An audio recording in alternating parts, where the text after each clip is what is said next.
কোরআনে মাত্র একজন সাহাবীর নাম আছে, 25 জন নবীর নাম আছে, একজন সাহাবীর নাম আছে, তার নাম যায়েদ ইবনে হারেসা। কোন সূরায় আছে এটা বলে দিব না, খুঁজে বের করুন। তিনি নবী সাল্লাল্লাহু আলাইহি ওয়াসাল্লামের সামনে এরকম করে দাঁড়িয়ে আছেন, পাথরগুলো লাগলে আমার গায়ে লাগুক। তারপরেও নবী সাল্লাল্লাহু আলাইহি ওয়াসাল্লামের মাথা মোবারক, তারপরে যে থুতনি, হাঁটু, এগুলোতে পাথর লেগেছে। এবং জুতা, যে জুতাটা তিনি পরেছিলেন, এটা রক্ত দিয়ে জমে গেছে, রক্ত দিয়ে পায়ে জমে গেছে। তবুও তিনি বদদুয়া করেন নাই। তায়েফ থেকে আসার পথে খেজুর বাগান, আঙ্গুর বাগানে বসেছিলেন।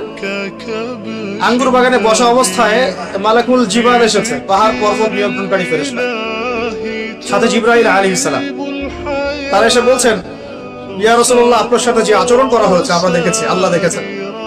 আপনি যদি দোয়া করেন, আপনি যদি চান, আমরা দুই পাহাড়ের মাঝখানে এদেরকে ফেলে পিষে দিব।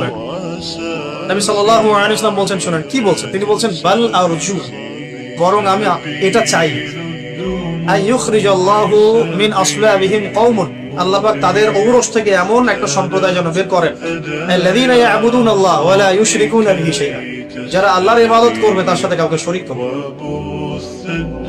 এটা আমাদের নবীর চরিত্র, তার ক্যারেক্টার, তার সবক।